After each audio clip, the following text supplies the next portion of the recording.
Hey guys, welcome back. Welcome to Pouring Your Heart Out. Hope everyone's doing well, staying safe, staying healthy.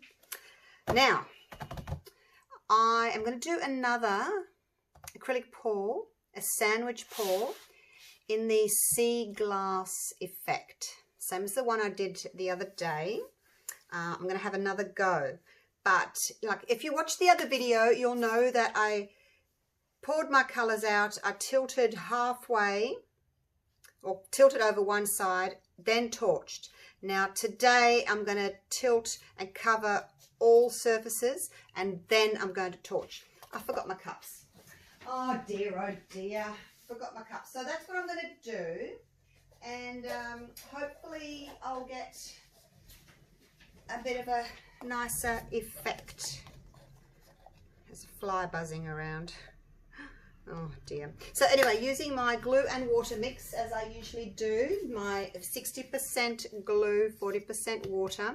Normally when I do flip cup pours, I do a 1-to-1 ratio. But because I want my cells to pop up easily through all this white, it's 1.5 parts pouring medium to 1 part paint. If you have your white too thick, it'll be way too thick and your cells won't be able to pop through. Now, no silicone oil in the white. I'm going to put white on the bottom, and that's the bottom of my sandwich. And then we have our colours, which are the fillings. Go away, fly. And then we top it off with another slice of bread, or another cup of white paint. I will link the other video up in the corner. You'll see it pop up if you want to see the other one. And we'll see how it goes. See which one works better, hey? It all depends on what sort of cells you want as to when you actually torch. If you want bigger cells, you torch before you tilt, and if you want smaller cells, then you torch after you've tilted. Now, spot on treadmill silicone 4 cells, and we'll just do 2 drops. I've got 45 grams of pouring medium and 30 grams of paint. That's 1.5 ounces of pouring medium and 1 ounce of paint in each cup. So I don't need a lot of oil. They're not huge, big full cups. The trace is gone in about a second. Like it doesn't hang around. It's a pretty thin mix. Give all a quick stir. And we'll just do 1 layer of each colour on top of the white. So as I said, no oil in the white. That's the opaque colour. This is an opaque as well. Any colour that looks as if it's been lightened with a white will most likely be an opaque or a very strong semi-opaque, but might as well call it an opaque because it's got a white base and the white is opaque, which means it's heavy, it's very dense. It's not easy for cells to pop through. Okie dokes. It's like when you put a mark, like if you draw a line on your canvas or piece of paper and then you paint over it with different sorts of paints. If you paint over it with an opaque, you won't see the pencil line. But if you paint over it with a semi-opaque, you'll see the line a bit. If you paint over it with an transparent, you'll see the line right through the paint. That's the difference. So same with the cells. They're unlikely to come through very well if your opaque colour is too thick in consistency. They just won't be able to pop through. So we'll see how we go. And I'm going to clean up and do a resin. See, if I do an acrylic pour first, it's easy for me to move it out of the way. Just put it over on my drying rack, and then I can get a resin out because it needs to stay put for the next 12 hours or till tomorrow morning. So I'll do it second, then I can just leave it alone and walk away. Alrighty, this is my aqua green. The paints are all the Mont Marte paints, Studio Acrylics. I did have to add an extra blob of the green because it was such a thin consistency. It wasn't even leaving a mound, it just dropped straight through. The paint does leave a little mound in the cup when you drip it in off your stick, but certainly not as big as the mound on a mound when I'm doing my flip cup pours. That was that one there, aqua green in the Mont Marte. They're all Mont Martes. A lot of the colours I've made myself. This is a raw sienna with a little bit of yellow ochre or ochre.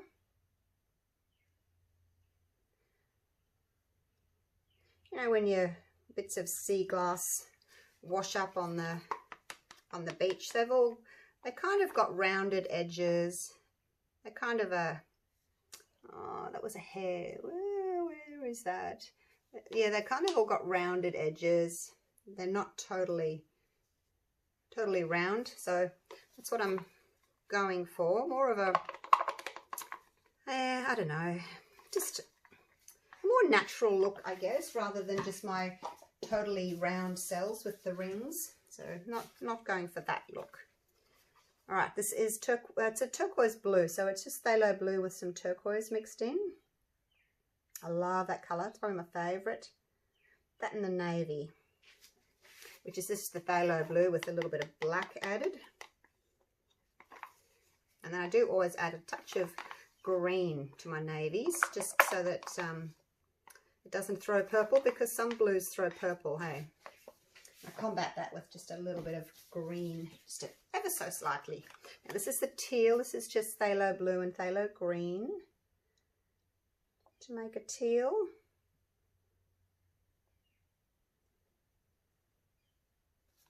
Feels a little bit thicker than the others.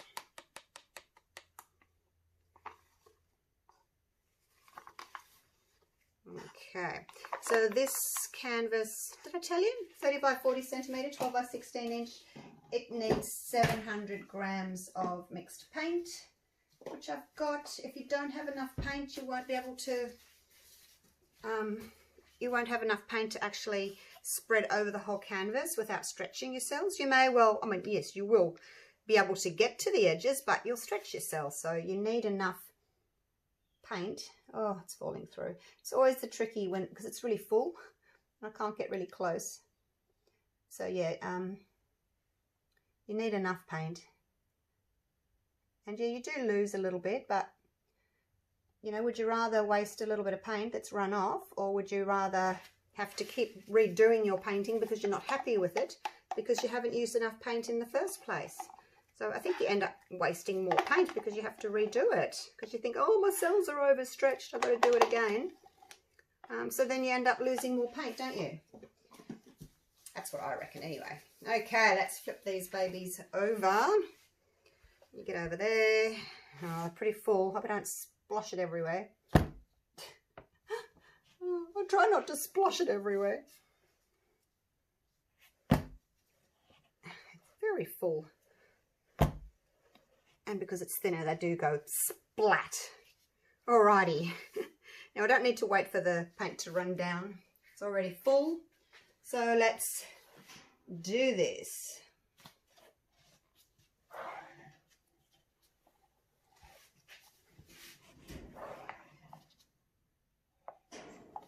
And look at last.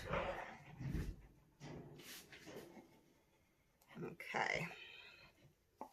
I shouldn't do that, should I? I did that on the last time and I wasn't happy with my corners. I had to redo my corners, didn't I? That's right. I just want to cover everything. Make sure that my corners are covered. Got paint that's run over the edges. All right. That's done. Okay. Now, right. We're torching after we've tilted, okay? So now, actually I might get a corner catcher because I want to save as much paint as I want to, as I can. Right, here it is, just my little bit of cardboard. So I want to keep as much paint on as I can, but I need to cover my corners so that when I do torch to get the cells up, I'll have enough paint to actually get pretty cells up. All right, there we go. Hopefully I'm not losing too much over the edges. Okay. Now there's always that bottom bit that I don't like from the cup. the top of the cup, I think. Right, let's go this side. I'll have to tip that down. And I've got too much white here. See how thick it is? I will have to, hanging on to my push pin, I will have to tilt some of that off.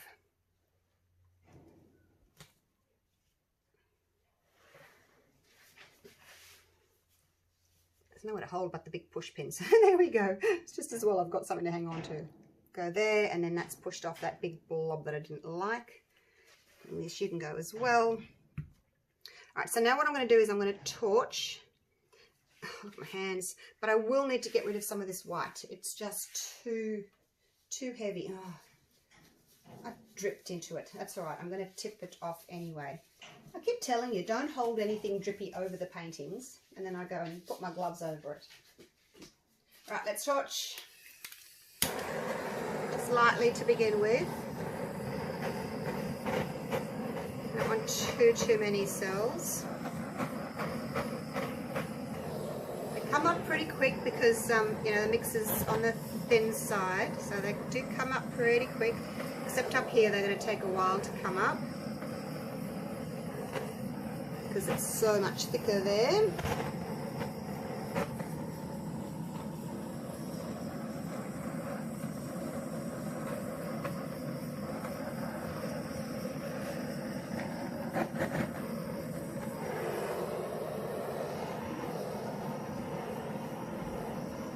Too many on, I don't think.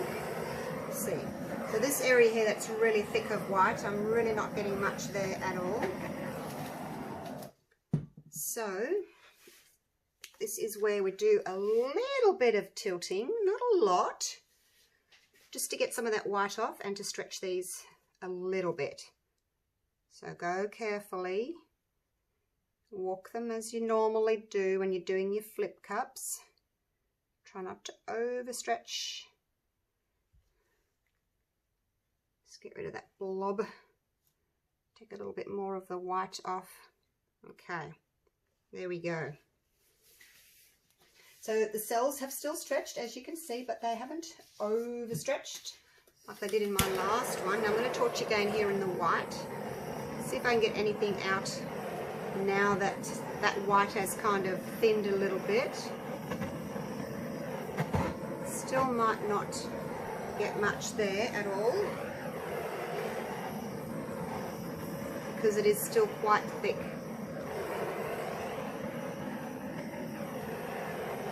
No, I'll just leave that as negative space. That's okay. I think it's really pretty having a little bit of that negative space. It is a sandwich pour after all, so that little bit of white negative space I think looks really pretty.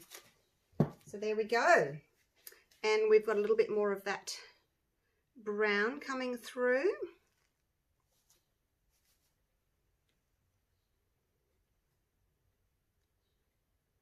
Just fixing my composition. These up the top were a little bit more stretched than those, so I'm bringing those down a little bit. Got a couple of cells that have got more cells on the top of them, probably because I've over torched them. So there we go. What do you think of that one? Let me get a stick and clean my edges. Run that under there to stop the paint from running off. Dragging more paint with it. Okay. Now these that have got a lot of paint on them with a thin mix, you need to put them somewhere that they're really level. Otherwise the paint's just going to run off because it is so thin. Normally my flip cup pours, the paint doesn't run anywhere, it just stays because it's so thick. It doesn't move anywhere. Rightio! What do you think? I wish I could show you the other one. Should I get the other one?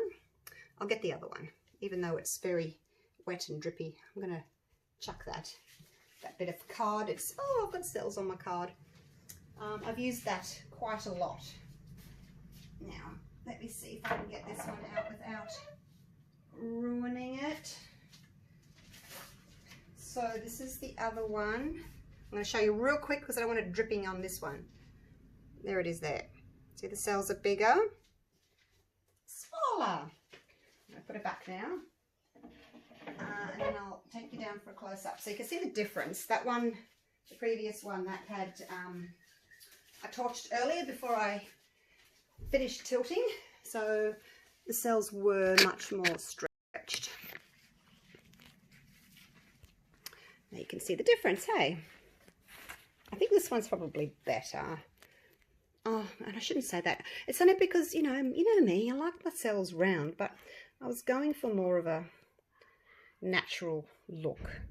So they're not my typical cells. You can see they're, they're bumping into each other, and because they're bumping into each other, they change the shape. Two circles bumping into each other will have a flat edge on one side. I might go a little bit triangular, but that's the look I was going for with this one. That's why I made the mix thinner. So we've got that negative space there, the white. I really like that. Got the brown showing through. So yeah, do you like that? It's a different look, isn't it?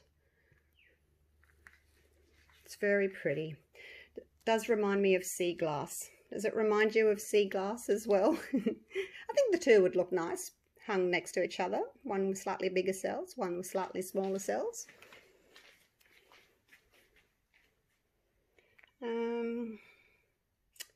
I guess maybe because I've got a lot of white up at the top there, that was, what was that? Is that the bottom of the cup or the top of the cup? Oh, I can't remember. But if you've got enough mix, you can, tilt some of your white off like I did there. So this panel here closest to us, it's got more blue, and then that one's got more white. So I think they look really nice together. It's a nice contrast. Righto, enough of me yabbering on. I've got things to do, people to see, places to go. But I will be back with more acrylic pouring. So I will see you real soon. Thanks ever so much for watching. I'll see you real soon. Take care. Bye for now.